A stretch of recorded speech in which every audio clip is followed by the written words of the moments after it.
nice to see such a big crowd after our summer break. I got in trouble last time for saying it's nice to see lots of the old faces, but there's lots of you all new faces today anyway, so we haven't seen you for ages, so that's good to see such a nice turnout. The usual safety things, that's the fire exit, and if there's a fire you meet across the road in the park. If this door's on fire, you go back out through the church, around the outside the church, still meet in the park, and the toilets are just outside on the left, and there's some in the vestry as well. Right, so the idea for today's talk, we've already done a few talks in the past, one about Allen's, one about Hull's haulage company. We've also had talks about all the shops in Ford End Road, and another talk about all the shops in Islesby Road.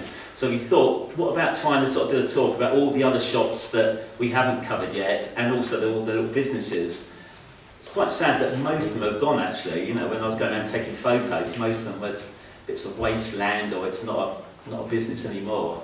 But what we're trying to do today is to cover all the little businesses and shops that have been here over the years.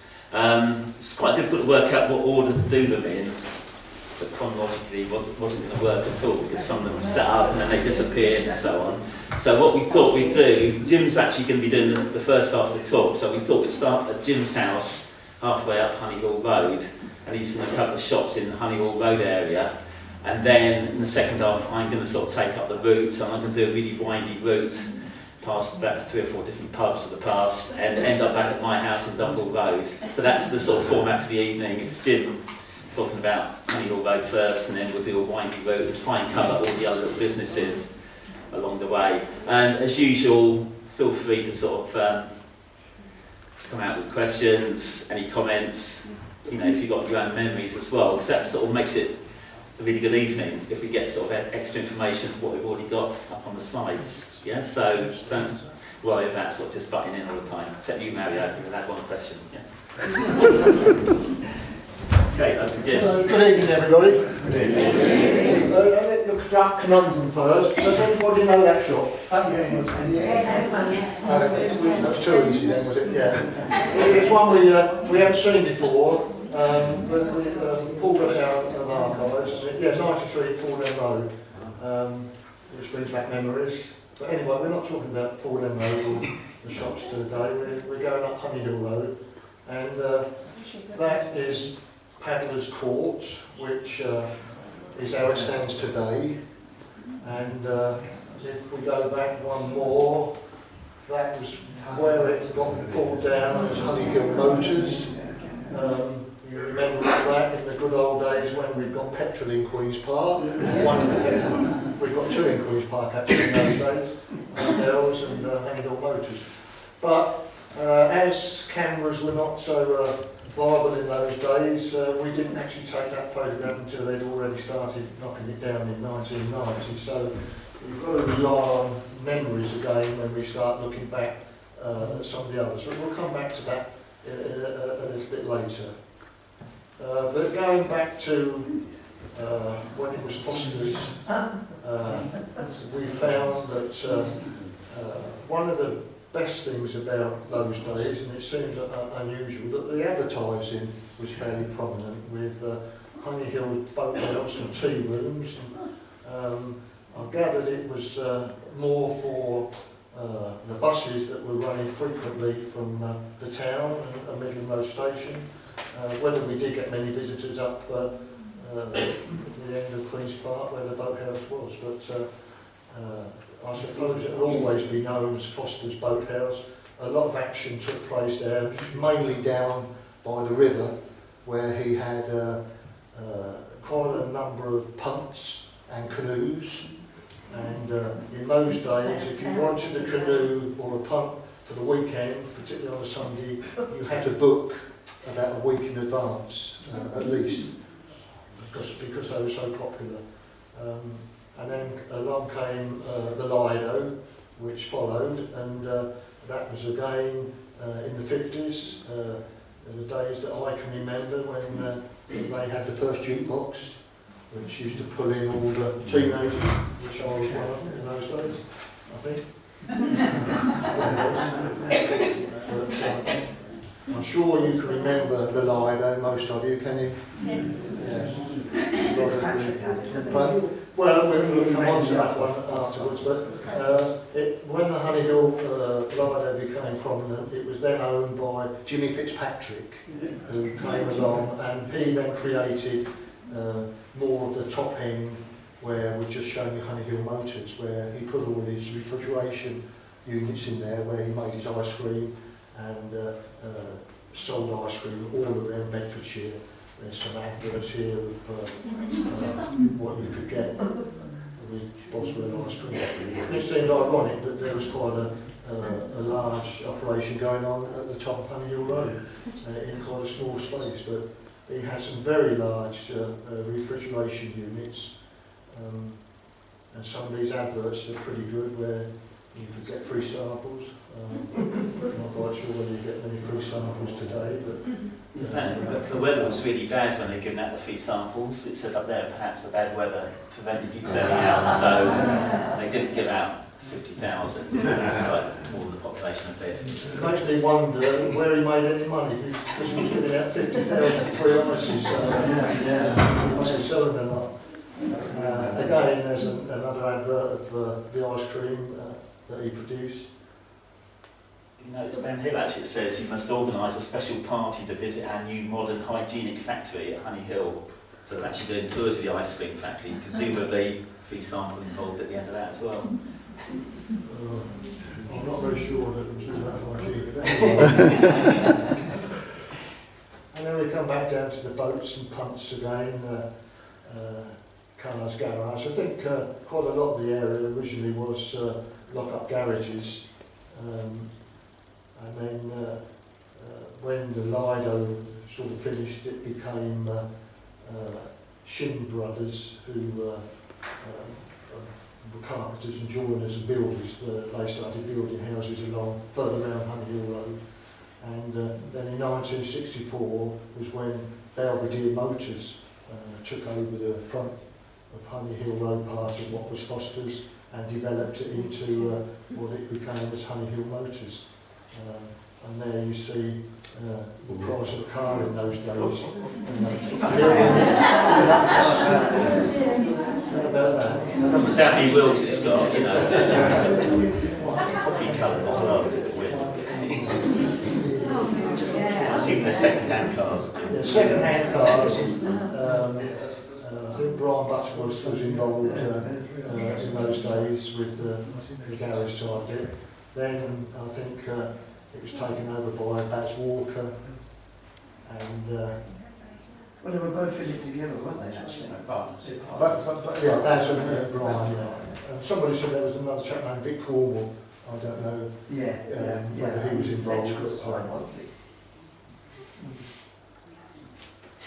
But then we moved down a little bit and we found this little business that was operated in St Paul's Road. Now, that was the advert, but all we could locate was 13 St Paul's Road. There's always been a house, and we assumed that he was operating out of a shed in his back garden. But he went to the extreme of having quite a big advert. It did say also that he's got a registered office in Country Road. I'm not quite sure where that was, but he would then build a radio set in those days. And went right to, I remember some Harpers lived on the corner of Honey Hill Road and St Paul's Road. I've got to think of his name now, his Christian name, just died actually. I love the big speaker on top of the radio, the solid local cabinet radio, 10 quid, which is a lot of money in the 20s, 1920s, £10. They probably didn't sell that many. They only had one advert, we never saw it after that. It's the early 1920s. So it's a funny little business. And then we come down to 63 Honey Hill Road, which these days is just a private house, but as you can see, in 1913 to 17, William Dartser was a dairyman who had it, and there was a Dartser also had the dairy in Fordham Road, where Bill Humphries had his shop eventually. So whether they got any connection, I don't know.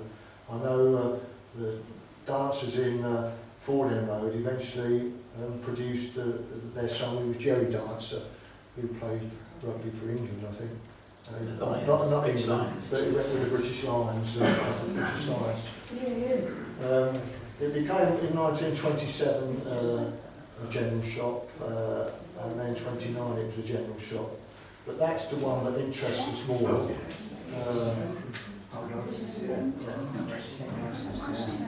The bit that puzzled us was the restaurant part of it. I mean, when you think where it's situated in Honey Hill Road, where would it draw its people from for a restaurant? Unless they were on their way up to Foster's or I don't know. But anyway,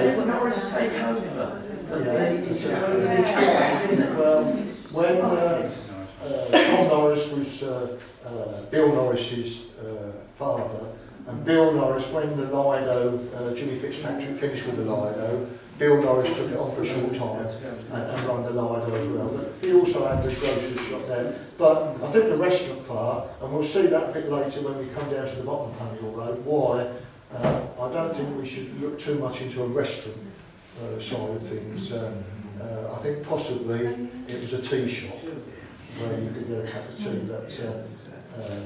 That's another one. Anyone's relatives here?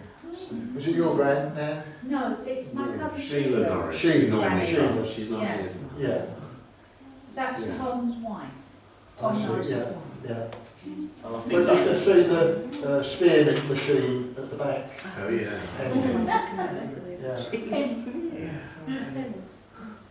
Adam's bread, they went on. Fensic for headaches. Yeah. Interesting. This was from about the 70s, wasn't it, Jim, I think? 1970s, yeah, before it then became the hairdressers and then a private house. Then we've got Honey Hill Road, 43, which looks a little bit untidy as it is now, but it's got quite a lot of history because in 80 years, from the turn of the last century down to about 1980, it was had 10 owners, and they all seem to be grocers. So I don't know whether grocers didn't make much money, and it often puzzled me whether they sold the premises lock, stock and barrel with all the goods in it. But the thing that amazes me also is that in 1913 to 1970, it was owned by Duncan Murray Young. I'm a bit worried there that there were 7,000 Scotsmen up in Honey Hills, whether they took over the shop or one of them, because it's certainly a Scottish name, and whether it done much business, because 7,000 Scotsmen in Honey Hills probably would come down and use that store. I don't know, you can't find out too much about that. But then it cut Luddington. There was Luddingtons that moved round to the top of Honey Hill Road years later. Whether they were any relation, I don't know. But then we come down to later on, which is more in our time, is after the next law. Yeah, the other thing I was going to say, the Davy family were obviously the families that farmed most of Queen's Park. So that's almost certainly one of the original, not landowner, but sort of person living in Queen's Park in one of the farms when it was literally all fields and about 3 or 4 farms. So yeah, he obviously sort of lived in this place when it was first built. And then it came down to people who we would know more, who's here tonight. 3849 Ward's groceries. I can remember that. Clements in 1955. Then Crosley's, you remember Crosley's? They started with frozen foods. Then there was Freddie Madewell.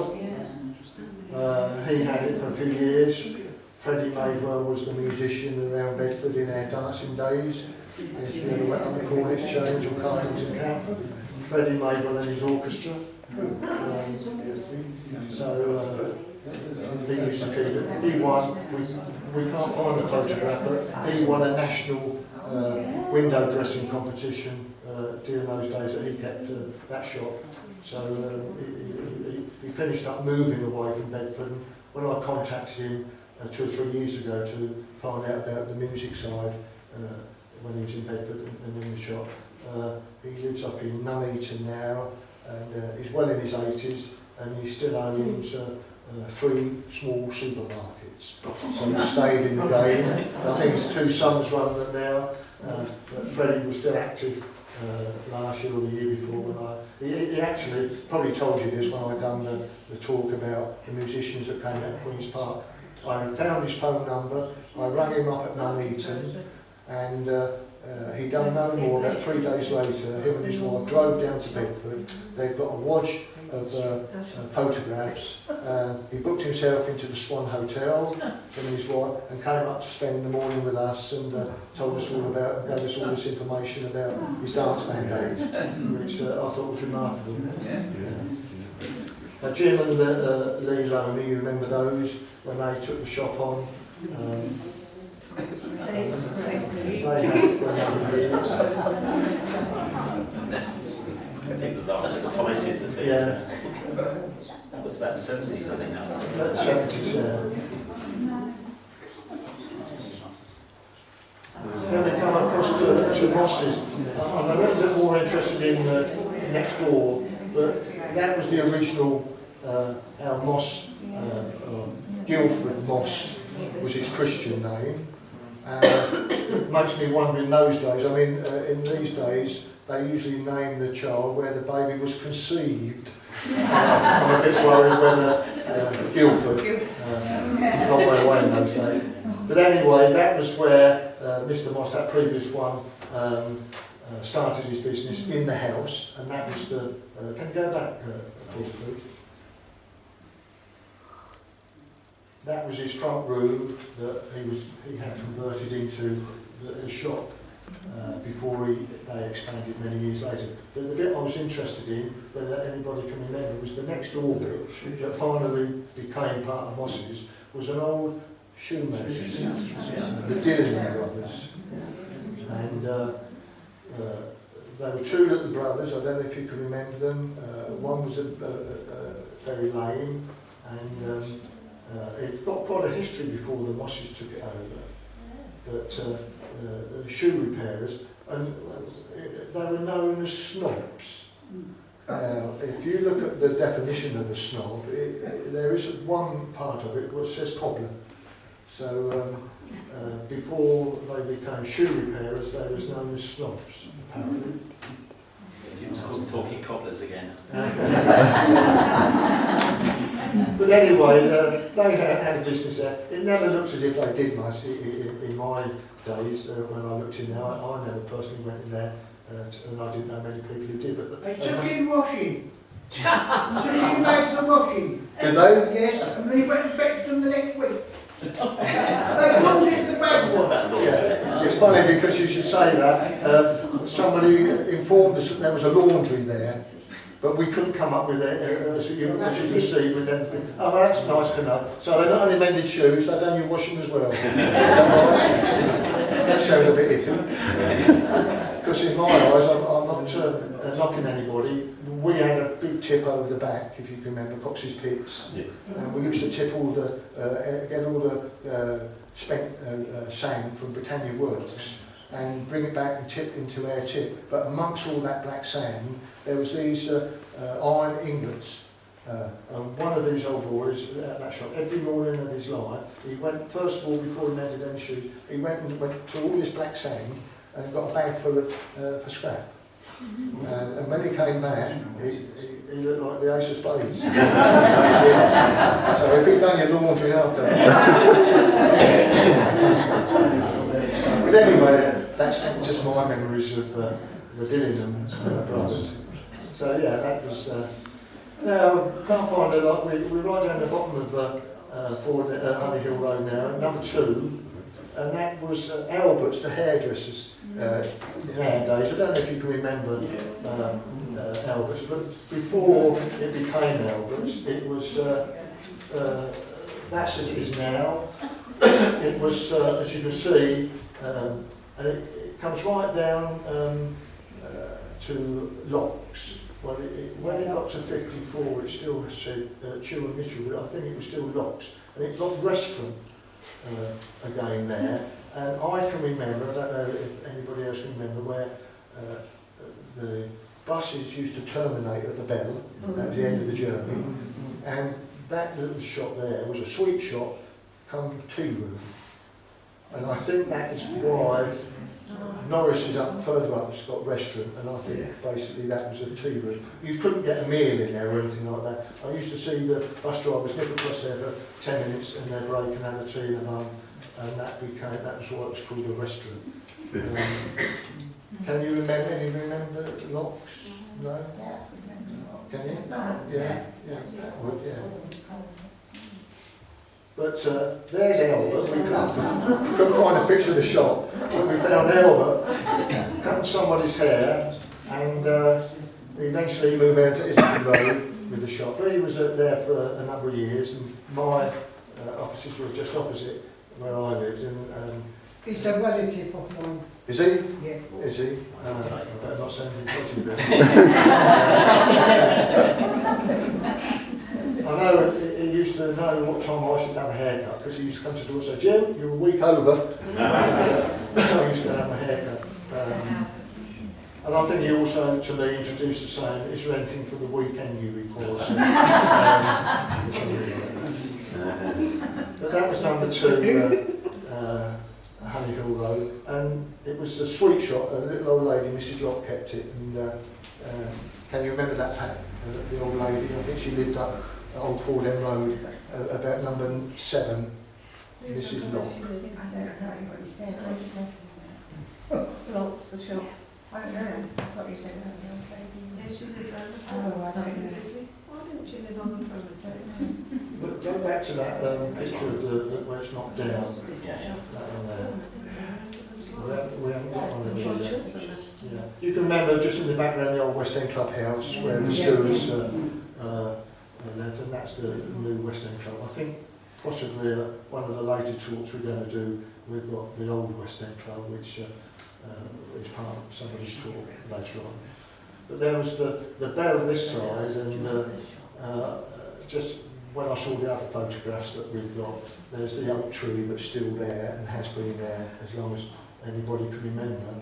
But can anybody remember when that roundabout was linked up to the bell and there was no road through? You went through the poles to get into Westbourne Road. Oh, yes. Cobblestones. If you came down from Chestnut Avenue into Old Ford End Road and went round the bell, it was blocked off. It was poles. And then can you remember also there, it not only was the Bell Garden many years ago, but during the war they put a big water tank in there. Can you remember the big water tank? Come on, some of you can show me. Not old enough to know that. If I can remember it, some of you can remember it. But anyway, I digress a little bit. But Right, we've got a bit ahead of ourselves, so should we go on to the next little bit? Yeah. It's going to be the start of the second Yeah, go part, on then. because it's still Honey Hill yeah, area. Albert. Right, there's this bit of wasteland on the corner of Old Ford End Road and Chestnut Avenue, which has got quite a checkered history. I think it's been derelict for quite a few years now, 5, 6 years, maybe more. Going way back, we've managed to track it right back to the 1930s, mid-30s, when it was a motor company. And then at one point, it was a motor company and a building, a builder's site, and panel beaters as well.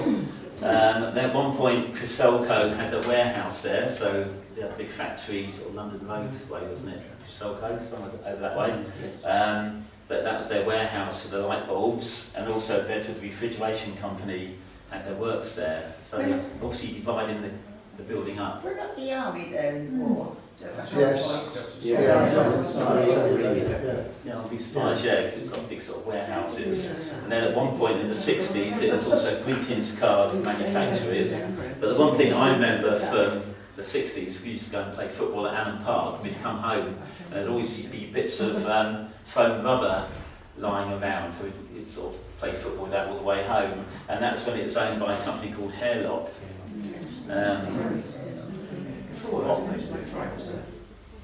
Yeah, there was a low-loader trailer. Possibly, I mean, we've got a few gaps in the story because there's some things where it just wasn't registered at all. But apparently Hairlock did a lot of work for various airline companies because what they produced was rubberised horsehair.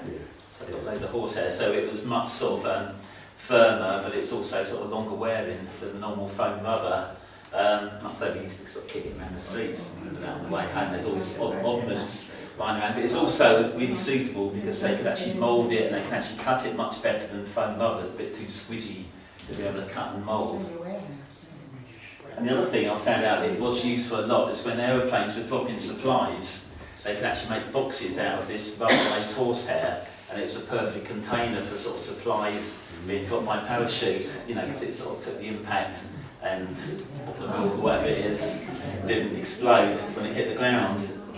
Yeah, so yeah. As Pat said, where that was also, just in Chestnut Avenue, was a building with, I don't know whether it was TA in those early days, but it was an army building. And on the opposite side of the first part, Chestnut Avenue, was a massive great house. Can you remember that big house that was also to do with the army? That was there after the opposite side of the road to there. Just before the first house there used to be a massive great corrugated iron building where they kept army vehicles in there, and then it became low-load trailers. I know somebody in the war, it was a Reamy deco. Veronica's mum and dad lived at the top of Chestnut Avenue, and she had two soldiers billeted there for about 4 years. From there. That sounds right, yeah, from there, yeah. Yeah, I can remember it was both sides of the road. Yeah. Before it became Yeah, so like in later years, it was then a time switch manufacturers, and then also Forrester's Foods had it for some time.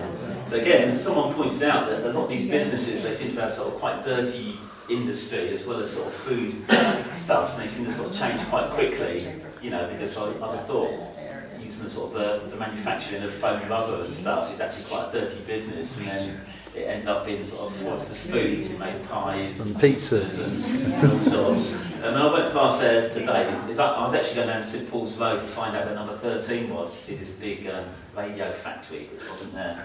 And I realised there's actually a little bit of Forrester's Foods left on the thing, saying you've got to turn your engines and your fridges off when you sort of drive up in your delivery van. So like a tiny little bit of history just stuck on the top of that fence.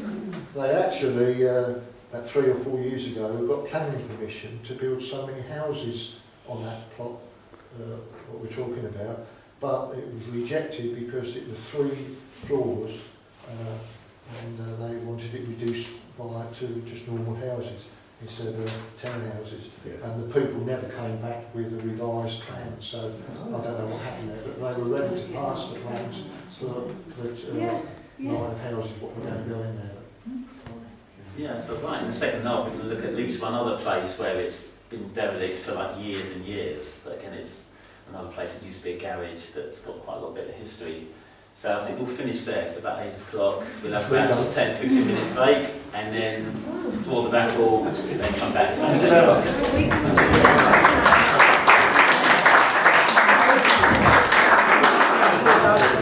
It started off as a greengrocers, then it's a general stores, then it was a glass stores. I did notice that some of the shops changed ownership nearly every sort of couple of years, whereas this one, people seem to sort of stick with it quite a bit longer. And certainly when Miss Grange took over and it became a general shop and eventually it became wine and spirit merchants, we reckon it's probably the first off-licence of its type in Queen's Park. I think Jim, you were saying that even the co-op, which was on that corner, didn't have a licence to sell wines and beers. See, that 62 time, it was where most people got their occupants from. It was just an off-licence. Before any supermarkets came along. Right, so I don't know if the drinkers are much, you can sort of remember any of these fantastically tasty beers. Whitbreads, Whatleys, Manns, Mitchell, Butlers. etc. And like I say, Jim said, people will come from miles just to get their stock up with their booze, mainly for Christmas. No parking problems. Oh, that's it.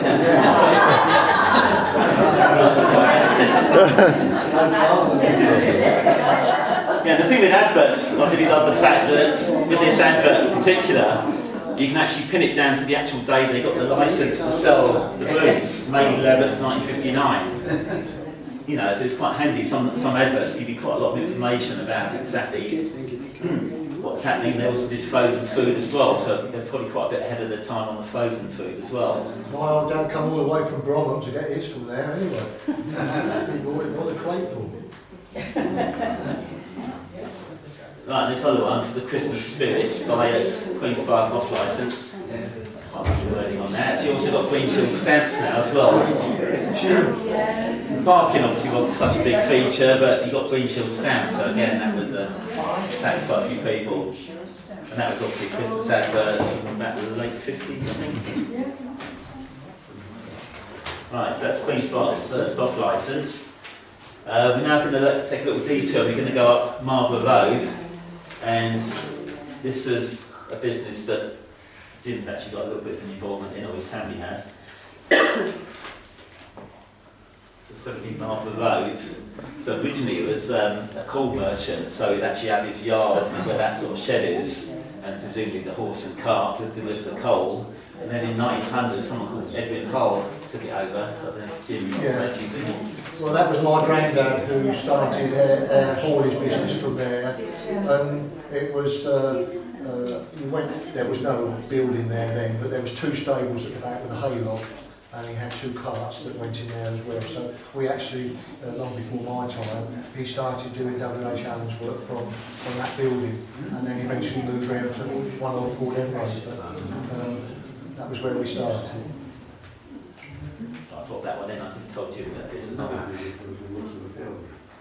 Right, because when we did our very first magazine, Queen's Park Lives, we interviewed quite a lot of local people at People View, and Mario Picciano was one of the people that we chose for that.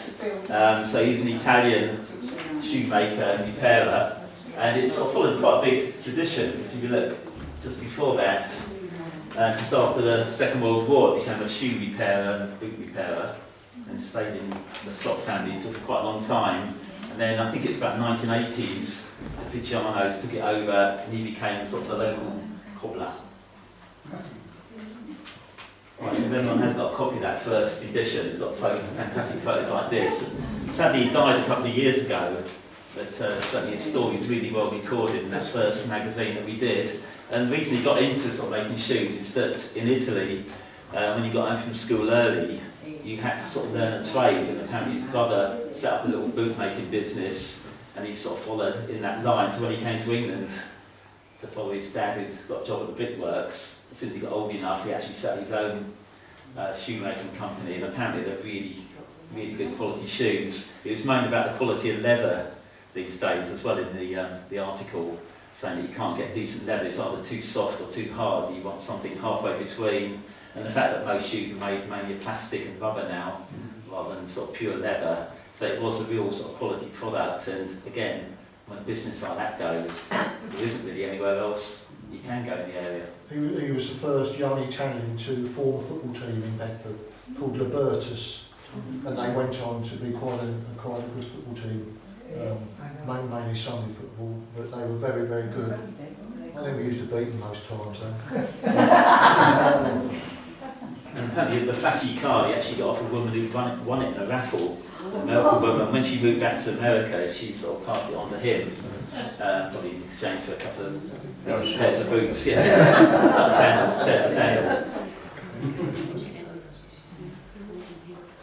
Right, we're going to go a little bit further up Marlborough Road to the sort of house that's on the corner, which would have been by the playground of the old infants and junior school. And originally, when it was first built in 1911, it was actually All Saints Sunday School, right up to sort of the end of the First World War. It was then taken over by Mrs. Middleton, and within a couple of years she set up a shop in this building. At some point, Alice Mary 2 sort of had a flat upstairs, so Mrs. 2 had it as a general shop. And of course, because the school was literally facing it, they did really good trade. There used to be a lady, she's Italian and she's another one of my relatives. Oh, really? She used to have a sweet shop there. Is that the Conti's? Is it? Yeah. Yeah? Oh, right. Yeah, Alright, I'm going to have to miss out the next bit I was going to say about it. she's sort of Yeah, so like I say, it was a general shop for quite a long time, and then eventually it became a draper's. Mr. Conti took it over as a draper's, and then it's a fancy goods dealer's. I'm not quite sure what they mean by fancy goods. You know, sort of ornaments and knickknacks and all sorts. And then shortly after that, the thing is, when you go through the local directories, they all finish in 1976. Some of these shops, we don't quite know what happened to it afterwards. It would take a lot more months of research. You know, but quite often it's up to the 70s is what people's memories are there. You know, so then quite later on, it became just a normal house, and it's actually got the walls been built quite recently, so it doesn't even look like a shop anymore. So we're going to go down that road now to the one on the other corner, just literally at the end of this road here. Yeah, again, it started off as a greengrocer's, and then it was just a normal house. So quite a lot of these buildings weren't actually built as shops, they were actually built as houses, and some got converted into shops, some went the opposite way, started off as a shop and went back to a house.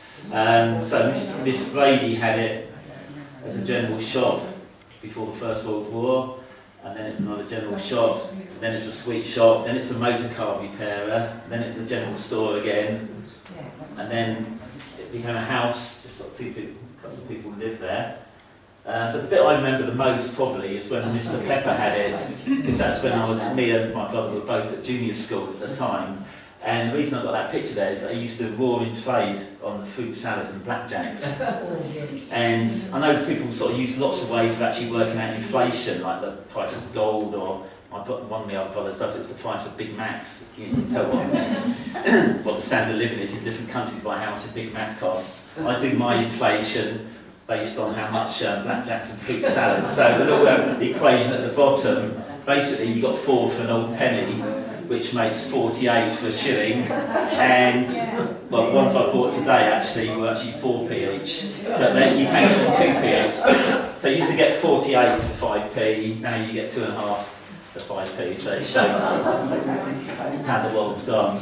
The other thing about Mr. Pepper, obviously that shop is as close as you can get to the main entrance to Queen's Park Junior School, and in my class was Karen Pepper, which is Mr. Pepper's daughter, and she always was the last person to turn up for class, even though we had the classroom literally right inside the main entrance. And she always looked as though she got dressed about sort of 5 minutes before and had time to comb her hair. There's no Peppers here, and had time to comb her hair, and collars were all skew with. We used to call her Nuts, simply because her initials were KP. So it was KP Nuts, but she certainly wasn't, because she passed her 11 plus, she went to Dame Alice. And then after that, I sort of lost touch with her because obviously Mr. Pepper stopped running the shop. But I always remember that. But I suppose the thing is, you can actually look out your bedroom window and see the entrance to the school. You're not going to get up an hour before to get ready. So it literally looked like she probably got up 5 minutes to go, quickly put your uniform on, dash across the road, and that was it. And then after that, it became M&M Motors, and then it's was it Jean and Bill Tordorf. They've had it for quite a few years. In one of the earlier magazines, there was a whole history of just them looking at the people behind who actually lived in that shop. A couple have got it now. Bill Tordorf, he's never owned a car. He hates seeing cars on the road. And him and his wife, they've used a tandem cycle, and they've cycled pretty well all over the world. And they still go out, well in their 70s, could be early 80s. Saw them coming down Marlborough Road about a week ago. Oh dear, don't get behind them. Liability. But anyway, they did cycle all over Europe, then against cars. Right, this is another one that threw us, because I thought I just about got the talk sorted, and I asked Morris for a few old adverts and things, and he came up with all these obscure ones like a radio company, and this one completely threw us, Chalabank trips to the London Zoo. This is again from the early 1920s, only 6 shillings return fare, book at Henman's Garage. 135 Marlborough Road. Someone asked me the other day when I was showing them a bit of the talk, what's a shower bang? Because of course young people wouldn't actually know what it was. But it's actually comes from the French for carriage with benches. So bonk, it should be actually shower bonk, I suppose. So bonk is a wooden bench and it's a carriage. So originally it was horse drawn, and then later times it was motorised thing. And the other thing that this person asked was what they do when it rains, because I was saying it's usually an open top thing, you know. But apparently most of them had like a really heavy canvas and metal canopy that was sort of attached to the back, and it used to take about half the customers to actually sort of put it in place. Then I was thinking about what they do for windows, because obviously if it's raining it's just going to blow in the empty side. So apparently they had this stuff called mica, sort of very sort of translucent stone. They had sort of sheets of mica that they had to slot in place along the side. So apparently it'd probably take half an hour, but another half hour on the journey just to put the canopy up and put the mica in place. Yeah, so that was actually run from the business. This was we've never shown before actually. It's a kid's birthday party, I think. They're not having much fun by the looks of it. They've probably been stopped from having fun and leaving ice cream and jelly inside, come and have a group photo, and it probably took ages to set the photo up. They're all looking really miserable because they want to go back and playing hopscotch and finishing off their jelly. And then I've got one of them smiling when I was thinking they're close the other day. Anybody, there's Keith Norwich. Do you remember Norwiches? Keith Norwich, Don Milton, Trevor Wills, Alan Palmer. Is that the kind of smart at the back? You can't ask me that. Yeah, so basically it was, in those days you didn't go to McDonald's for your kid's birthday party, you went to the local garage. And it's literally that building alongside the alleyway that we're talking about. Luckily Morris took a photo of it a couple of years ago. It's not the sort of most photogenic building I've ever seen, and it's probably the only photo there is ever taken of it, because there's no reason to do it. I think Morris was looking at the stream that ran under Queen's Park, and this is one of the areas where the stream ran. And it's interesting that quite a few businesses were actually over the top of the stream, because obviously it wasn't allowed to be built on for housing. I think they kept about 3 coaches in there. Yeah. That's it, yeah. So I've started going back to the history of that. It's interesting, it started off as a butcher. I'm assuming it's possibly an abattoir, and he only did it for a year. It seems like he started off the other side of Bedford, came to Queen's Park, and he was a butcher for a year. And then he turns up the next year in the directory, and he's a greengrocer up Queen Street. So whether he didn't like the sight of blood or something, but certainly he was just a butcher for 1 year, and then went all vegetarian on us. After that he became a brass moulder. A couple of different people had brass moulding businesses there. And then it was Henman's haulage contractor, which is when he was doing these shower bank trips on the side. And then, as Jim said, it was a coach, the coaches operated from there. And obviously coaches were much more popular than shower banks. Apparently shower banks went out of popularity because there were quite a lot of accidents, because they were really high up, so they're very top heavy. So if it went round a corner, the whole lot tipped over, and there were sort of a few fatal accidents. And then when coaches were invented, even if there's quite small coaches, you know, the shower bang was sort of obsolete really. There's not very few left even in museums. So we could do a talk about the history of shower bangs next time if you want, yeah. The way it's going. Right, so that's a view of the alleyway. It looks sort of quite narrow there actually. I'm sure it's a bit wider now they've actually knocked it down just a few months ago. Next door to it is an upholsterers and coach trimmers, which we don't know that much about, but what we're thinking is that he possibly worked for another upholsterers that we're going to come on to in about 2 minutes' time. Yeah, so that's the little alleyway that leads up to what was the infant school. Right, and then at the other end of the alleyway is Baldassari's.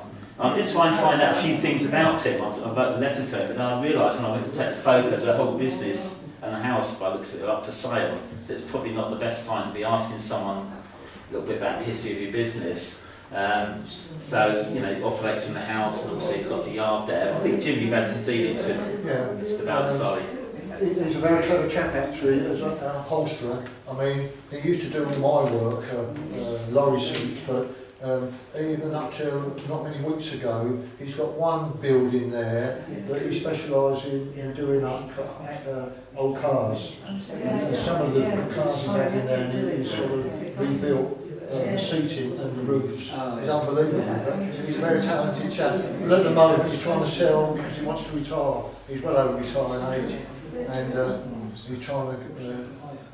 And the chap where we just talked about in Marlborough Road obviously knew that Tony was going to retire, and he started up his own upholstery business in Marlborough Road, where we've just been from, or come from.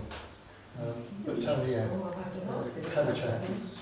Right, so if you look at the early history of that building, originally it was George Ernest Coleman, the labourer, but then he became a grocer. So it wouldn't have actually been a grocery shop, it would have been where he stored the groceries, he probably had a horse and cart, and the street selling the groceries that way. Probably why that shop never made any money on grocery, because people would buy it from the front shop. And Herbie Cooper, at one point, that was his premises, and he was sort of quite a well-known sort of man selling his fruit and veg off the cart. And then later on, like I say, it's taken over by Tony Baldassari. The other little business he's got going there by the looks of it is a winemaking business. I was going to say about Mr. Picciano as well, because part of the interview they were saying about his love of wine, and in fact he makes his own. And he was saying something about, you know, you're supposed to ferment it for 1 year, but for me it's 2 months and I'm drinking. You've got to wait a year to get the latest wine down there, you know. Yeah, so there's obviously sort of quite a lot of grapes growing there, so he's almost certainly got a little bit of wine making business as well. Right, next one is what a lot of people would know as Odell's Garage. We had our first Country Road, mini. or Harry's Garage. We Sorry? had our first mini from that place. Yeah? Oh, brilliant. Is it still going? What, the mini? I don't know where the mini is, but I'm still here. Yeah, sure. Right, what I worked out from the directory, that the business actually started across the road, in Coventry Road, and it was run from there. But that sort of corner, the opposite corner, has always been like a sort of car park, sort of wasteland area. So presumably he did a lot of work across the road, but the business was actually on that, from that address rather than the other corner. And you know, originally, by the sound of it, he was an Irish person, Odell, with an apostrophe in it. I'd always thought it was Odell, you know, as in the village, but it is actually an apostrophe in it. So it's been Odell's Garage, and now it's probably known as Harry's Garage to most people. Right, they were pretty good, not only at mending cars and selling cars, but also doing sort of wacky adverts. So I do quite like sort of some of the things that they don't object to snow, but their stock of Griff non-skid chains is exhausted, so they're hoping the snow went once on winter, put that advert in. I love the fact that they sort of try and draw people's attention by saying toothache. If you neglect your teeth, you know, they need more attention, and it's the same with your engine. So it's a bit of a roundabout way of advertising their services, what they do. And factory to scrap heap, we can make it a long journey. Yeah, so some of these businesses, you know, they just used to advertise. We're saying the other page, it might be that they advertise every sort of week. There's a different advert coming in, and they quite often had these sort of hand-drawn maps just in case people got lost in Queen's Park. Even marks the pillar box on that one, so you know which turning to take to get to Preston Road to get to his garage. And at least it says top of the league, and doesn't double again. That actually appeared on the Beds Times on the week that they played Arsenal in the FA Cup. It's taken, what, an hour and a half before we mentioned the football today. Right, and again, another couple of adverts. That's when they took over the corner of Grattan Road as well and set up, that's when there was the other petrol station, wasn't it, Jim? Yeah. It was on that other corner. Right, so as well as at the petrol station, it also sold second-hand cars. This probably isn't the best advert. It's not your mini there, is it? No. To be honest, this was a couple of years after it went out of business. So it's like the roof's been burnt down, all the cars are smashed to bits.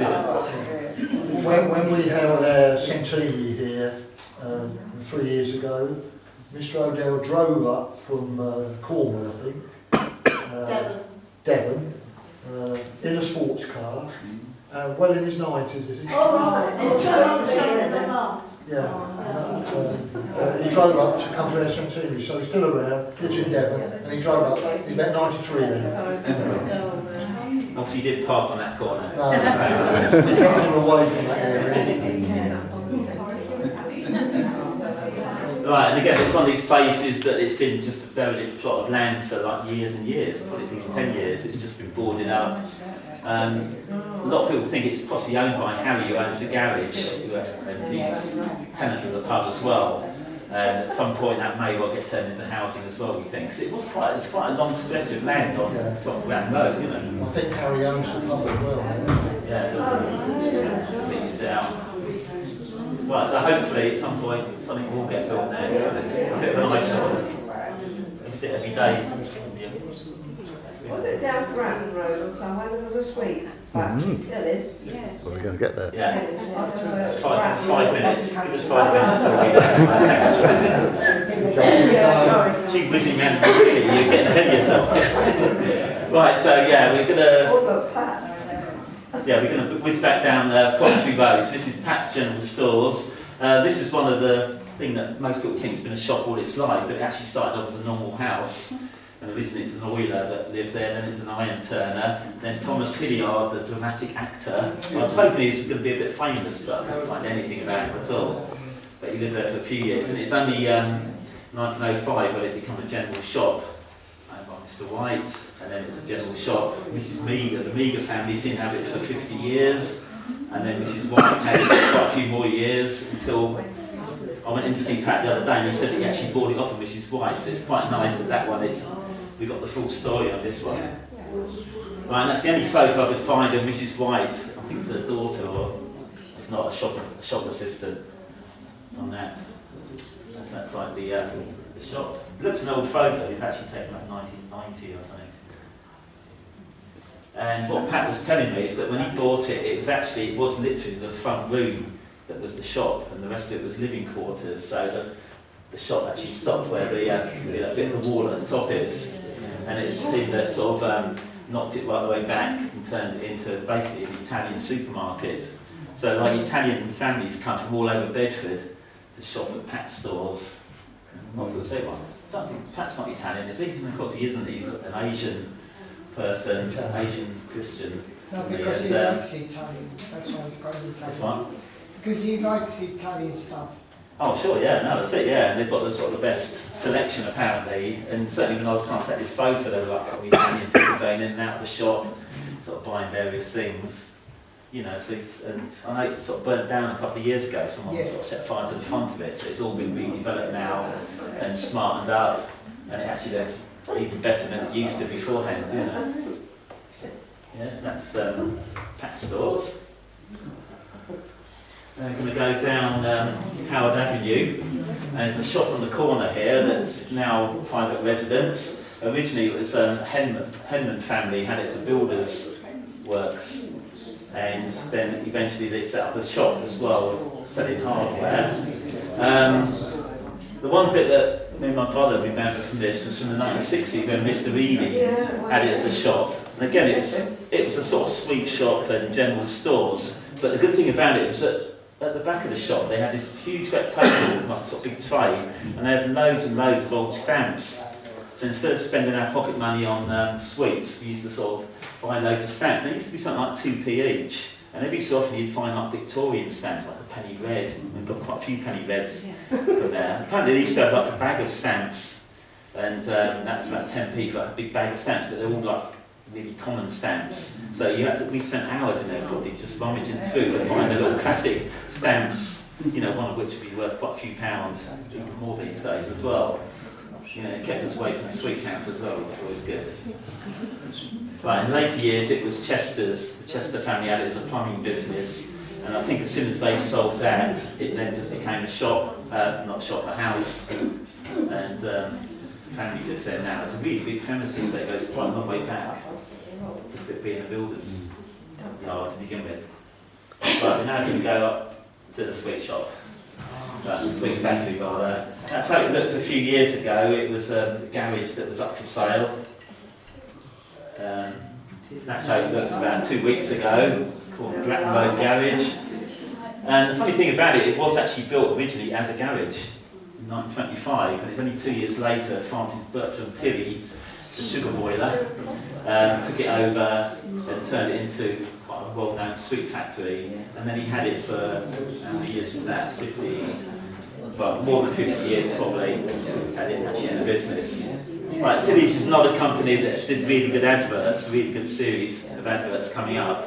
The other thing about doing these talks, quite often we try to get people's personal reminiscences, and I happen to know someone that lived about 2 doors away and got them to sort of write up what they remembered about sort of working at Tilley's. If I just run through some of that. Her job was a wrapping sweet machinist, and apparently all the ladies did everybody else's job so they could swap round and everyone mucked in. They said the perks of the job were £2 of sweets every week. I've not got back to her as whether that was sort of, they were allowed £2 of sweets or they managed to eat £2 of sweets while they were working.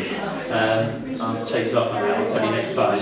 Her favourite product was the lovely butter toffees, and the boss, Francis Tilley, was the best boss she ever had, a really nice man.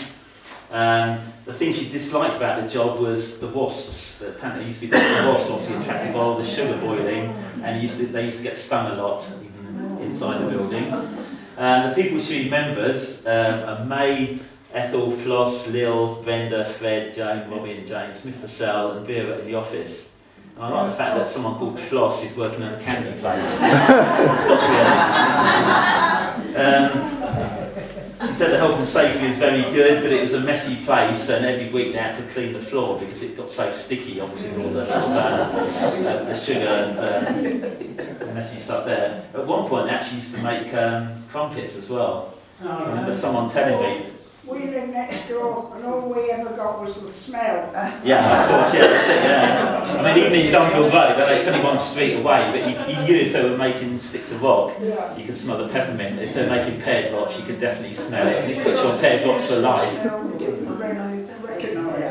Yeah, and sometimes it'll be licoricey smell, you know, that's probably going to, or aniseed, means that they're working on the winter mixture, or whatever. So I'm just going to run through a few adverts as well, see what sort of sweets you remember from those days. Oh, actually, before that, there's a cutting from the local paper, just sort of saying a little bit about the history of it.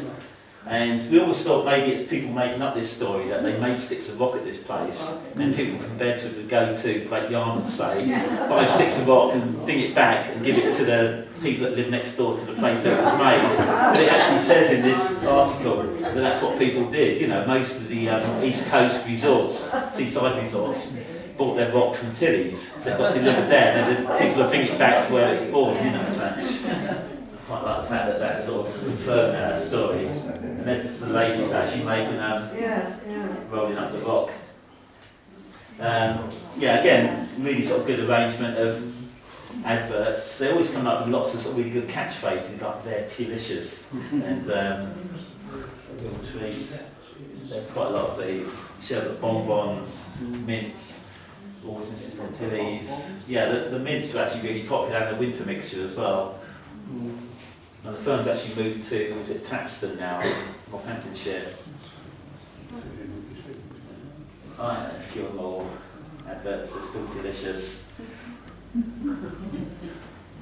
Why not pay less to get the rest? So like an advert from the 70s, things like Fruity Footballs, I don't remember those, or Tom Thumbs. That's a little funny one, isn't it? Fruit crisps.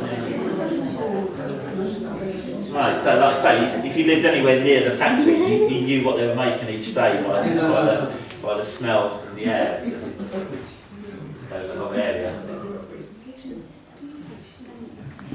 Right, where are we going now? No, we're going back down to Howard Avenue now. This is now a house on the corner of Howard Place. Originally it was a grocer's shop, then it was a general shop, then an iron moulder, then a grocer's again. And this is another one where it changed hands quite a lot of times, just over that century. Yeah, this is Howard Avenue and Howard Place, just on the corner, yeah. Right, and then in its later years, before it became a house, it was quite a popular hairdresser. I think our mum used to go there quite often because it's literally at the end of our road. But it's a couple of Italian ladies that worked there, so it was a hairdressing firm.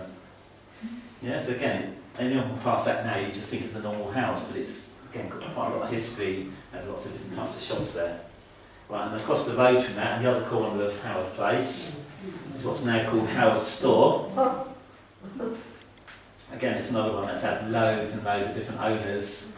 And it was a grocer's from 1900 onwards. Then it was a builder who lived there. G. King's was actually a firm that built quite a lot of the early houses in Hurst Grove, some of the very early sort of stuff. This is probably his son who carried on the building business. And a big builder's yard in Winifred Road. For many years, yeah. Right, and then it's one of the first Italian grocers, Mr. Spadagino, had it for a bit. I think it's now it's like an Asian grocers, grocery and meat store. Right, and that's an advert for Robert G. King's. Yeah, so you go with the £85 car, you can also get a £200 house, the cheapest house with a bathroom in the Midland counties, and that's somewhere like Hurst Grove. This is from early 1900s, I think. Yeah, about 1898, something like that. Yeah. 1900.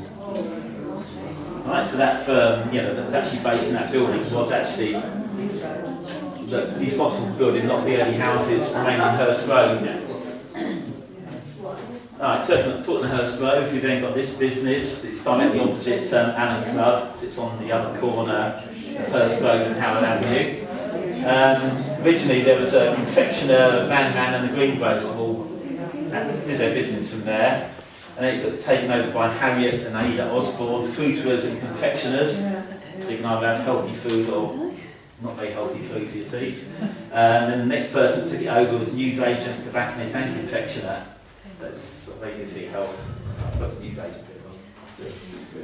Right, and originally it was just obviously up to about there. Excuse me, Yes, one of the previous ones here. Right. It's got a few back. Oh, right, yes. What's a moulder? You mentioned a moulder. Moulder, I yeah. don't understand what a moulder is. It's a Yeah, I think maybe. factory where castings were made. They Mm. make moulds. Moulder is a person to work with. metal into. What we did at A Allen's. moulder is a person who works in a foundry. I would suggest to you, these people who are here as moulders were doing subcontract work for Allen's foundry. That's my guess. I don't Of know. course, yeah, that's it, yeah, and actually moulding bits of machinery. Yes, they're actually making the mould for the furniture, yeah, and it's sort of filled with, apart from their wooden moulds, I think, at My Allen's. grandfather was a moulder at W.H. Allen. Yeah, Yeah. oh, brilliant, yeah. That's good, yeah, because I think, yeah, a lot of them actually made them out of wood, sort of carved out of wood, and then it was sort of, that was used as the mould for part of machinery. There was a pattern shop, Mm. made patterns for the moulds. Oh, that's it, Yeah, yeah. Pattern maker, my brother was a pattern maker. Yeah. I'm sure, does that answer it? Sorry. Yeah. About 6 answers, thanks for that. But When you think that at one stage we've been talking about hairlock and on the corner of Chestnut Avenue, well, just opposite here is Westbourne Road.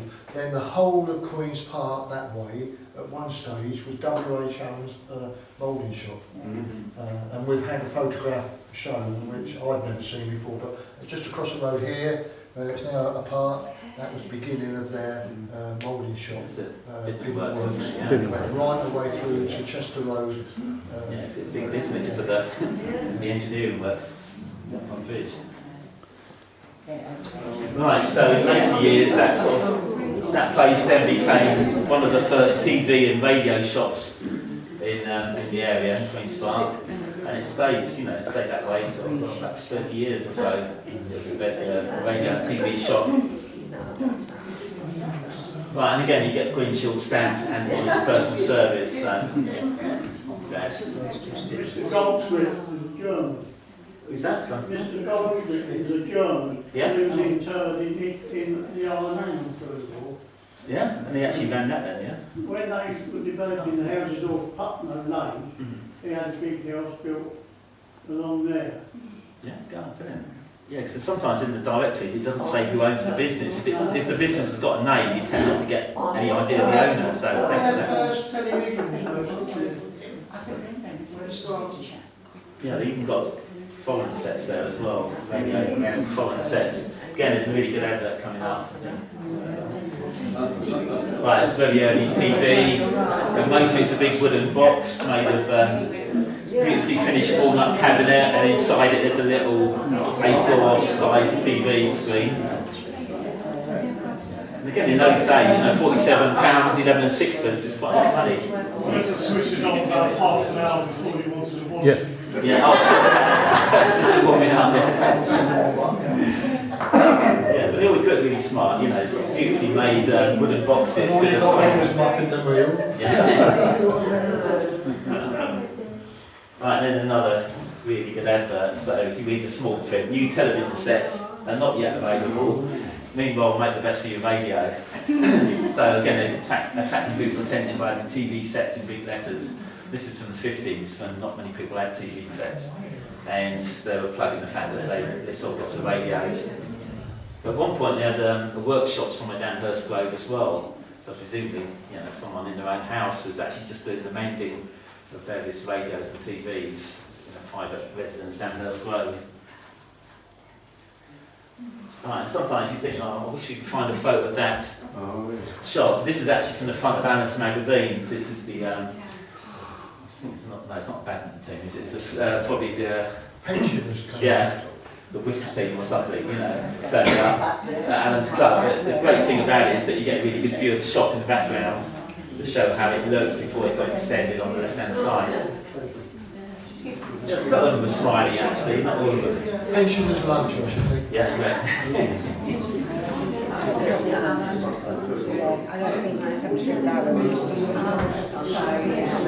I'm nearly back to my house now. So this is the shop at the end of my road, which is now the Bedford Cape Art Centre, which is, it says closed on the door, but it's never open anyway, so there's no way you can get a shot of it open. It's hardly been open at all. So this goes back a long way actually, this shop. So originally it actually had a date at the top, 1894. This is the only photo we could find. Actually, we met someone at the end of the last talk who was a postman, and he knew the relatives of the Edwards family, so we actually managed to get us linked up and get in touch with them. And luckily, the son of one of the previous owners is a local historian, so he's given me loads and loads of information about the shop, so it's not perfect for a talk like this. So this one started off as a general shop, and it's then yet another boot and shoemaker in Queen's Park, and then the Edwards family took it over in 1904, and it stayed in that family, you can see, at least to 1958, possibly a little bit beyond. But it's quite interesting because he began as a grocer, and then he opened another shop in Biddenham Road, and then he got another property in Days Lane in Biddenham. So at one point he was actually running 3 different shops between him and his family. They then got rid of the one in Days Lane and got another property in Hurst Grove to use as a shop. His brother actually got a small farm at Duck End in Biddenham and opened a shop called the Modern Stores. Apparently he kept pigs and chickens on the farm, and they were then used for the eggs and the meat for the various shops for the family. I think apparently when they killed the pigs, the villagers took it in turns out the pig's stomach when one was slaughtered to use as chitlins. And in order to carry it away, they'd use such items as tin baths. I'll put this towards the end so you've already had your tea, because you should be okay on that one, yeah? Then his brother actually took over part of the running of it. He wasn't quite such a good businessman, because the original one, Ethelbert Edwards, was a really good businessman. He kept setting up loads of different shops, whereas Lloyd Duncan Edwards sort of phoned the guy up and he's saying that he just wasn't that good with money, so he was put in charge, but just in charge of running the shop. But the other good thing that he sent me was a list of some of the interesting facts about the shop.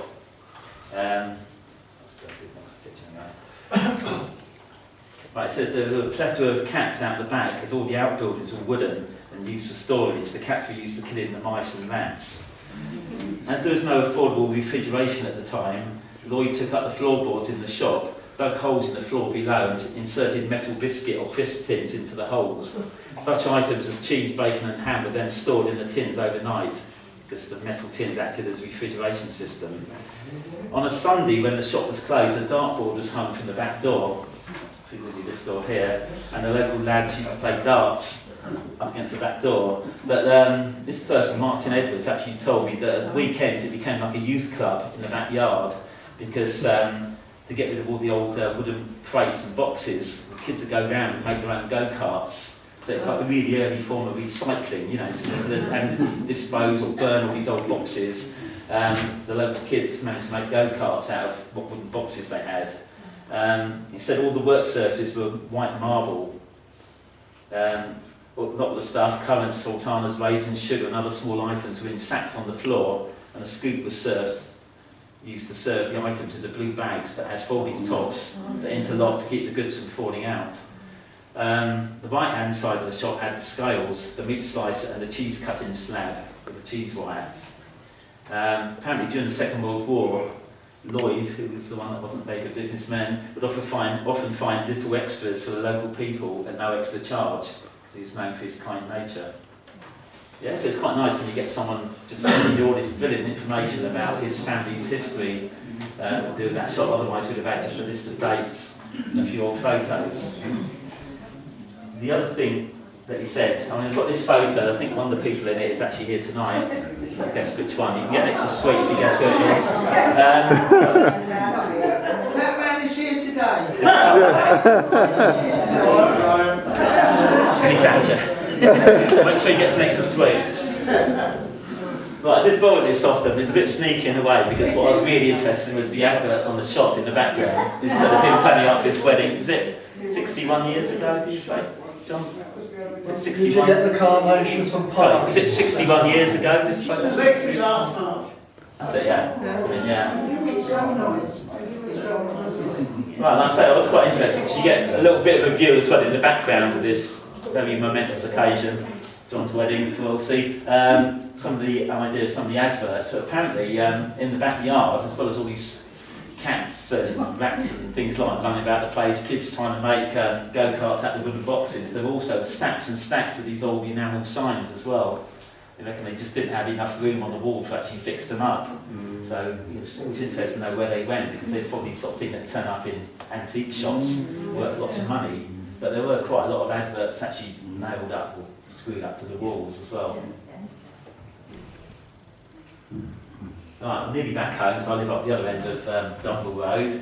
So this is a business that's been there quite a few years. Again, it's one of these businesses that's built on where the stream runs under Queen's Park, or the ditch as we used to call it when we played football there. And at the moment it's got two companies working from there. There's one that's called ARC, which stands for Aluminium Rainwater Goods. So basically they make guttering. And the other company on the right hand side is called Level. I'll explain about that in a minute, what they do, because I didn't realise they did that. Right, so this is a little bit about the history. So originally there's someone called Mr. Freezer, who was a haulage contractor, then a gravel merchant, cellulose sprayer, and another haulage contractor. And the bit that we remember, because we used to play football, that was our main sort of place to play football in Dunville Road, away from our own house, so there's no danger of breaking our windows, was when it had soft whip freelance ice cream manufacturers. So at one point there was a couple of different ice cream manufacturers in Queen's Park.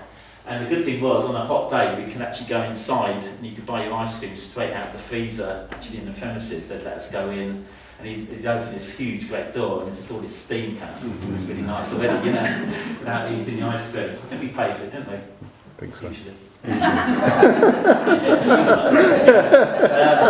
One time we didn't pay for it actually. There was one occasion when one of the ice cream vans just wouldn't work, and it was quite a hot day that we wanted to get out and start selling ice creams. So they said to us, there's about 4 of us playing football, you know, if you give us a push, if you can get it going, I promise you a free ice cream. We got to the end of the road. By then we got about 10 people pushing it, because the word got round, you know, you just get this van started, you get a free ice cream. By the time we got around Preston Road, it was probably about 20 or more people pushing this ice cream van, and we actually got it going, so we all went back and queued up to get our free ice cream. So this poor bloke would have to sell 20 ice creams or more before he'd even started making any money that day. But it's the sort of thing that you always remember, you know, because I'd love to have sort of, these days, and someone would get a mobile phone out and film it, wouldn't they? You know, be on YouTube the next day. But in those days, it's just something in your memory. So in later years, it was mainly drainage companies that were there. But I did find out today, Delevo is actually a worldwide leading floor sweeper and scrubber company, and they make sort of industrial cleaning machines, street sweepers. And so we've never actually seen any going out of there, but that's sort of one of their British bases. Is just this tiny little section of what we remember as just being that's just where they stored the ice cream. I think they made it in the right left-hand side. Yeah, and they stored it in Yeah, the... stored it on that side before they stopped up with the ice cream vans. Morris the other day found a really good article about it. People getting all hot under the colour over an ice cream lorry. And we vaguely remember this. It's 9 o'clock, isn't it? Right, we'll finish in a minute. We vaguely remember this. So they used to have these huge articulated lorries would turn up to deliver various things or pick stuff up. And of course it's quite a tiny road. Obviously in those days, in the 70s, there weren't quite so many cars parked up the road. But apparently these two ladies were complaining because the pavement was all getting cracked, there was sort of like damage to the middle of the road. The ironic thing is, if you actually read the report, both of those husbands actually ran ice cream vans, and they actually bought their ice creams from Freelance, the factory that they were moaning about in the local paper. So I think that's sort of a bit of a interest there. But certainly remember that, so you can only see part of that van, but they were ridiculously long lorries, and their idea was that they should sort of bring a couple of vans, smaller vans, so they're not actually blocking the road and trying to turn in quite a small space. Right, I'm just going to finish with this, because this is one business that we're hoping to include tonight, but I've not really managed to find much out about it. I've written to them a few times now and not got much, but what we thought would hold Franco's back for another talk, because there's other businesses just south of Ford End Road, so you've got like Charlie Wells, you've got Franco's, and you've also got the Gasworks. They're businesses we haven't really done much about in the past, so that's probably going to be a talk in the new year. So that's just like a little taste. Well, they moved into Kempston. Yeah, they've actually moved now because it's that business, it just wasn't large enough for them to what they wanted when they expanded. Yeah, but that's sort of quite an old photo, just showing the range of different bands that they had, and hopefully that will crop up again sometime in the new year when we do the next talk about slightly bigger businesses. Right, so I think that's it for tonight. And then if anyone's got any questions, Maurice wants to say a little bit about the next talk as well. Has anyone got any questions, comments? You. Right,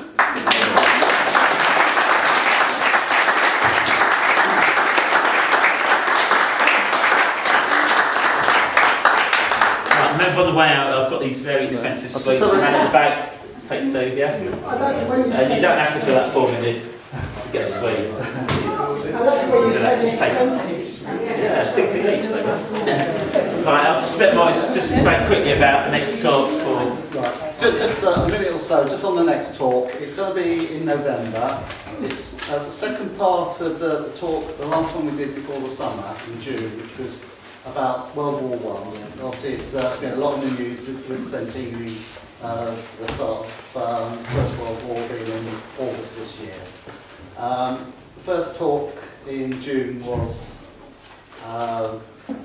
just leading up to the First World War, and about the first couple of years. I finished about the middle of 1916. The second talk, which is going to be on the 13th of November, you should all have one of these on your seat. That's going to carry on from the middle of 1916 through to the end, and also the aftermath. And we're covering all sorts of things like Allen's Bidnam Works, the construction of that. Also the fact that women started being employed far more because the men were obviously away. Women took over all sorts of jobs. Lots of photographs of women workers from the second, particularly towards the second half of the First World War. And of course, a lot of the people who went away to fight didn't come back. And I talked about a couple of people who are on the whose names are on the war memorial in this church. I've got quite a few details about some of the other people, which again I should be covering in the second talk. If anyone's interested in what the photograph is that's on the front of the flyer, this is actually taken, I think it's actually on Armistice Day, the day that the war finished in November 1918. It's actually a meeting of all the workers from Allen's out on the bottom of the bridge, Ford End Road Bridge. They're actually being congratulated by a senior army officer for their war efforts, and apparently there's also a lot of speeches, and they're also prayer said to the Thanksgiving at the end of the war. As I say, that's on November the 11th, just after Remembrance Sunday, sort of 100 years of the start of the war, and I've got all sorts of information about things like the Yoni Zeppelin raid on Bedford. It didn't actually happen over Queen's Park, but it was only a couple of miles to the south in the Elster area. And I've dug out quite a lot of things I'm sure people are going to find interesting. Okay. Well done.